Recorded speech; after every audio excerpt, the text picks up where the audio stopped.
الخادم الذي كما كان نبي الله الكريم وعلى آله وأصحابه وخلفائه ذوي الدرجات العلى أما بعد فأعوذ بالله من الشيطان الرجيم بسم الله الرحمن الرحيم ورفعنا لك ذكرك صدق الله مولانا العظيم وعليه الصلاة والسلام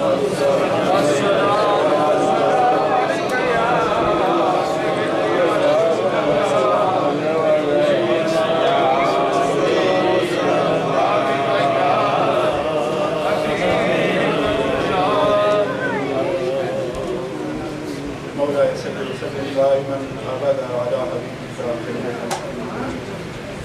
هو الحبيب الذي ترجى شفاعته من كل شر من الأحوال المستحيل مولاي صل وسلم دائما أبدا على حبيبك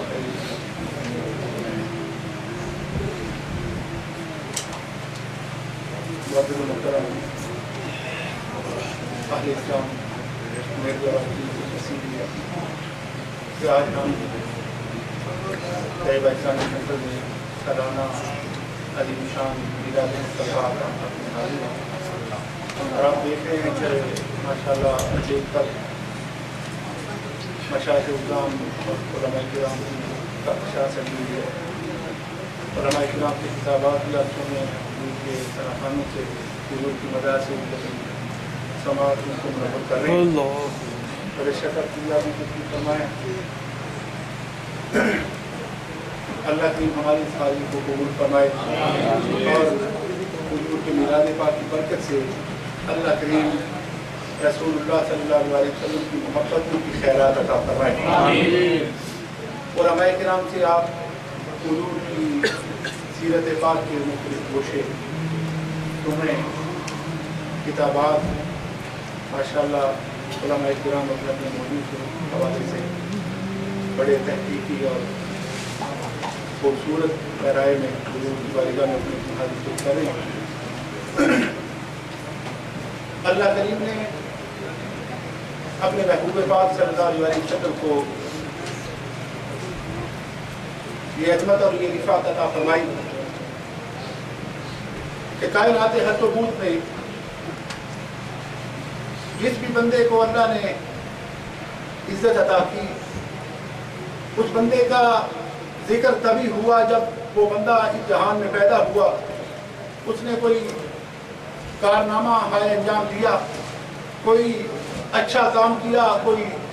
بڑی پوسٹ پہ فائز ہوا کوئی ایسا عظیم کام کیا کہ اس کا چرچا ہونے لگا اس کا ذکر بڑھا جب تک وہ بندہ وہ کام کرتا رہا اس کا ذکر پہلے سے زیادہ بڑھتا رہا رسول اللہ صلی اللہ علیہ وسلم نے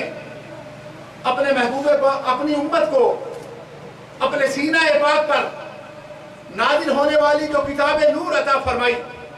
اللہ کریم نے اس کتاب نور کے اندر اپنے محبوب پاک صلی اللہ علیہ وسلم کے ذکر پاک کی فضیلت کو بیان فرمایا زمانے والوں ہر بندہ جب دنیا میں آئے گا تو اس کا ذکر شروع ہوگا جب وہ بالغ ہوگا کوئی کام کرے گا کوئی بڑی پوسٹ پہ پہنچے گا تو اس کا ذکر ہوگا فرمایا چونکہ اپنے حبیب پاک صلی اللہ علیہ وسلم کا صدقہ اپنے محبوب کی نسبت سے میں نے یہ ہر عزت والے کو عزت عطا کی ہر ذکر والے کو ذکر عطا کیا ہر بلندی والے کو بلندی عطا کی فرمایا سن لو اپنے محبوب پاک صلی اللہ علیہ وسلم کو میں نے ذکر کا وہ عروج عطا کیا میں نے ذکر کی وہ بلندی عطا کی کہ ابھی میرے محبوب پاک صلی اللہ علیہ وسلم کا بظاہر کسی نے دیدار نہیں کیا بظاہر میرے محبوب کی ابھی ولادت سعادت کا وقت نہیں آیا ابھی آمد رسول کا وقت نہیں آیا ابھی میلاد رسول نہیں ہوا فرمایا آدم علیہ السلام ابو البشر ہے زمین پر پہلے بشر ہے فرمایا آدم کی زبان سے لے کر رسول اللہ صلی اللہ علیہ وسلم کے تشریف لانے تک پھر حضور صلی اللہ علیہ وسلم کے سارے زمانہ پاک میں پھر صبح قیامت تک اور پھر قیامت کے بعد تک ہر انسان کی زبان سے ہر مخلوق کی زبان سے میں اپنے محبوب کا ذکر کرواؤں گا بھی اور زمانے کو بتاؤں گا بھی کہ دنیا میں بڑے بڑے لوگوں کو میں نے ذکر کی بلندی عطا کی لیکن جس کو بھی ذکر کی بلندی عطا کی ذکر مصطفیٰ کا صدقہ عطا کی میں نے جسے بھی ذکر کی بلندی عطا کی فرمایا میں نے کسی کو یہ اعزاز نہیں عطا کیا کہ اے بلندی ذکر والے، تیرے ذکر کی بلندی کا محافظ میں ہوں۔ اللہ نے یہ وعدہ کسی کو نہیں عطا کیا، یہ اعجاز اور یہ اعزاز نہ کسی کو عطا کیا۔ جب اپنے حبیب پاک صلی اللہ علیہ وسلم کے ذکر پاک کی باری آئی، فرمایا وَرَفَعْنَا لَكَ ذِكْرَكَ، اے حبیب ہر کسی کا ذکر بلند کرنے والا یا تو اسے ماننے والا ہوگا، اس کا قریبی ہوگا، لیکن وہ اس کی دل سے ہوگا۔ اے محبوب، میں رب ہو کے اعلان کرتا ہوں کہ میں نے تیرے ذکر پاک کو تیرے لیے میں نے بلند فرما دیا۔ اونچی آواز سے کہیے سبحان اللہ۔ اب کتنا بلند کیا ہے؟ جتنا کوئی خود طاقت رکھتا ہو کسی بھی چیز کو اتنا ہی بلند کرے گا۔ اب کون اندازہ کرے گا اس احکم الحاکمین کی طاقت کا؟ کون اندازہ کرے گا اس قادر مطلق کی طاقت کا؟ اور اللہ کریم فرماتا ہے اے حبیب میں نے اپنی شیان شان تیرے ذکر کو بلند کیا، اور صرف ایک بار نہیں، صرف تیری ولادت مساعدت پر نہیں اے حبیب صلی اللہ علیہ وسلم، صرف تیرے اعلان نبوت پر نہیں، صرف تجھے جب قرآن عطا کیا اسی وقت نہیں، بلکہ وَلَلْآخِرَةُ خَيْرٌ لَكَ مِنَ الْأُولَىٰ، اے حبیب ہر آنے والی گھڑی تیرے لیے پہلے سے بلندی کی گھڑی ہوگی، عظمت و رفعت سے معمور گھڑی ہوگی۔ اور یہی وجہ ہے کہ اللہ کریم نے جسے بھی عزت عطا کی، جسے بھی عزت عطا ہوئی، اسے صدقہ رسول عطا ہوئی، اسے نسبت رسول کا صدقہ عطا ہوئی۔ یاد رکھیں اللہ کا قرآن کہتے ہیں فرمایا وَلِلَّهِ الْعِزَّةُ وَلِرَسُولِهِ وَلِلْمُؤْمِنِينَ، فرمایا عزتوں کا مالک میں اللہ، اور میں نے ساری عزتیں اپنے محبوب کے دامن میں رکھ دی۔ ساری عزتوں کا مالک میں نے اپنے حبیب کو عطا کیا۔ اب جو کوئی میرے محبوب کو مانے گا، جو چوکھٹے مصطفیٰ پہ آئے گا، جو درے رسول کا بیکاری بنے گا، اسے عزت نصیب ہوگی۔ ابو بکر صدیق آئے، اللہ نے عزت والا بنایا۔ عثمان و علی آئے، عمر خطاب آئے، اللہ نے عزت والا کیا۔ اگر ابو جہل چودھری بھی ہے، وہ بڑا ڈیرے دار بھی ہے، بڑے لوگ اسے فالو بھی کرتے ہیں، وہ اپنے گروہ کا لیڈر بھی ہے، لیکن عزت نہیں، عزت نہیں۔ نام عمر ابن حشام ہے، زمانہ عمر ابن حشام نہیں کہتا، زمانہ ابو جہل کہتا ہے۔ لیکن صدقے جاؤں، ایک طرف حبشہ سے بکتا بکتا جو غلام ابن غلام ہے، بکتا سرزمین حجاز تک آیا، رسول اللہ کا غلام بنا، اللہ نے عزت والوں کا امام بنا دیا۔ سیدنا بلال حبشی کو عزت عطا کر، اور رسول اللہ صلی اللہ علیہ وسلم کی اگر نسبت نصیب ہوئی تو اللہ نے عزت عطا کر دی۔ آج بھی جو بندہ عزت چاہے وہ صدقہ رسول مانگے، جو عزت چاہے وہ نسبت رسول مانگے، جو عزت چاہے وہ قربت مصطفیٰ اختیار کرے، جو عزت چاہے وہ رسول اللہ صلی اللہ علیہ وسلم کی چوکھٹ تک آئے۔ حدیث پاک میں آتا ہے رسول اللہ صلی اللہ علیہ وسلم حضور کا جب میلاد پاک ہوا، اندازہ کریں اللہ کریم نے حضور کی نسبت کا کتنا بات فرمایا ہے۔ رسول اللہ صلی اللہ علیہ وسلم کی نسبت کا یہ جملہ کسی مومن کا نہیں ہو سکتا کہ نبی ولی نعوذ باللہ اللہ کی بارگاہ میں چوڑے جماعت سے زیادہ دلیل ہے۔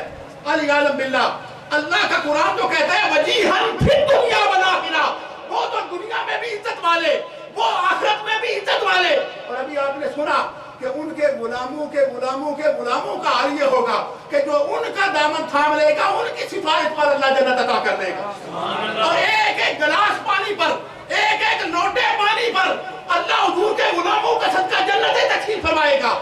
رسول اللہ صلی اللہ علیہ وسلم کے حضور کے در پاک کی شان کیا ہے؟ نبی اکرم صلی اللہ علیہ وسلم کی صاحبزادیاں حضرت ام کلثوم اور حضرت سیدہ زینب، ان کی منگنی، نکاح نہیں ہوئے، منگنی ابو لہب کے بیٹوں سے ہوئی۔ محدثین کہتے ہیں منگنی ہوئی، رسول اللہ صلی اللہ علیہ وسلم نے رشتے نہیں کی، اعلان نبوت فرمایا، وہ منگنیاں توڑ دی۔ وہی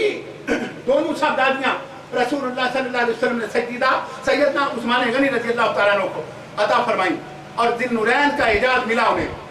محدثین کہتی ہیں رسول اللہ صلی اللہ علیہ وسلم کی نسبت کا اللہ کریم کو کتنا پاس ہے۔ فرمایا صرف رسول اللہ کی صاحبزادی ان سے منگنی ہوئی، اللہ کریم نے انہیں کافر نہیں مرنے دیا۔ ابو لہب کے بیٹے ہیں، باپ ان کا کافروں کا سردار ہے، لیکن باطنی ایک رشتہ بے شک وقتی طور پہ تھا، عارضی طور پہ تھا، لیکن میرے محبوب کی شہزادیوں سے، میرے محبوب کے جگر کے ٹکڑوں سے تمہارا رشتہ طے ہوا۔ اللہ کریم نے فرمایا تم کافر نہیں مر سکتے، تم جہنمی نہیں مر سکتے۔ کیوں؟ فرمایا جس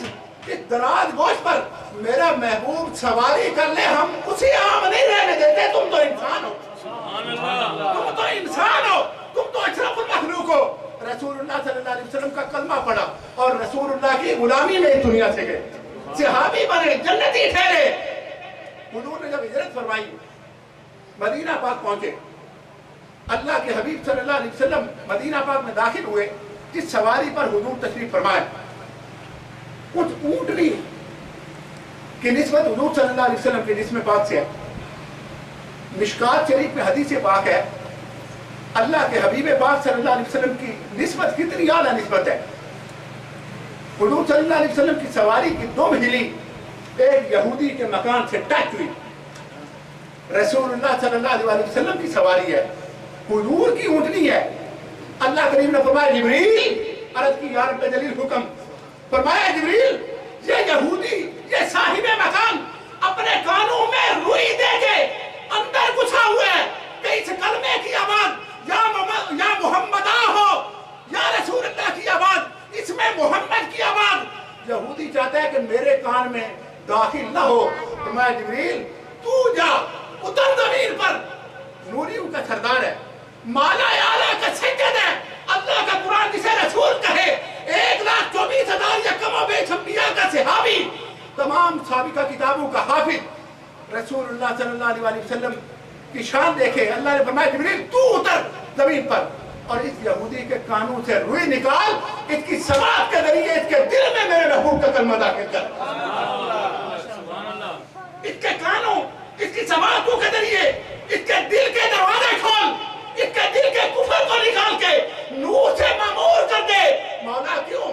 فرمایا اس لیے کہ جس سواری پر میرا محبوب تشریف فرمائے اس سواری کی دم ہلی، اس صاحب مکان یہودی کی دیوار سے لگی۔ اب میری رحمت کو حیات ہے کہ یہ مکان والا جس کی دیوار کے ساتھ میرے محبوب کی سواری ٹچ ہو، ابھی بھی یہ کافر رہے اور جہنمی مر جائے۔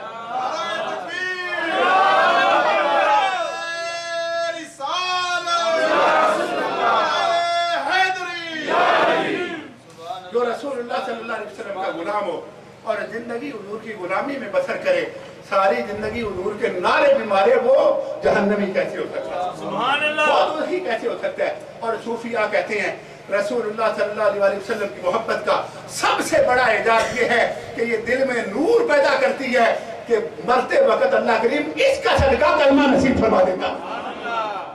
آج کی یہ محفل پاک، میلاد پاک کی محفل، محبت پر ان محافلوں کا انعقاد ہوتا ہے، اور رسول اللہ صلی اللہ علیہ وسلم محبت تو پتھر کی ہو وہ بھی قبول فرما لیتے ہیں۔ بخاری شریف اٹھا کے دیکھے، رسول اللہ صلی اللہ علیہ وسلم غزوہ سے واپس تشریف لا رہے ہیں، مدینہ پاک داخل ہونے لگے، صحابہ کو روک کے حضور نے فرمایا صحابہ دیکھ رہے ہو یہ کیا؟ یا رسول اللہ کیا؟ فرمایا ھذا جبل احد، یہ احد پہاڑ ہے۔ اللہ کے حبیب دیکھ رہے ہیں احد پہاڑ ہے، فرمایا یہ پہاڑ ہے، یہ دیکھنے میں پتھر ہے، لیکن سنو اور قیامت تک آنے والوں کو سنا دو کہ یہ پتھر کا پہاڑ ہے، یہ محمد سے محبت کرتا ہے اور میں اللہ کا حبیب ہو کے ان پتھروں سے محبت کرتا ہوں۔ یہ پتھر مجھ سے محبت کرتی ہے، میں ان سے محبت کرتا ہوں۔ اور حضرت علی المرتضیٰ کہتے ہیں میں حضور کے ساتھ ہوں، میں درود پاک کی آواز سنتا ہوں، عرض کیا یا رسول اللہ درود پڑھنے والا غلام نظر نہیں آتا۔ حضور نے فرمایا وہ پہاڑ دیکھ رہے ہو؟ حضور دیکھ رہا ہوں۔ فرمایا اس کی چوٹی پہ پتھر، یا رسول اللہ دیکھ، فرمایا وہ پتھر مجھ پہ سلام پڑھ رہا ہے۔ اللہ کے حبیب ان پتھروں کو پہچانتے ہیں، اور خود حضور کا فرمان ہے، مستدرک حاکم میں حضور فرماتے ہیں میں ان پتھروں کو بھی پہچانتا ہوں کہ جن کے پاس سے بچپن میں گزرا کرتا تھا، وہ مجھ محمد پر سلام پڑھا کرتے تھے۔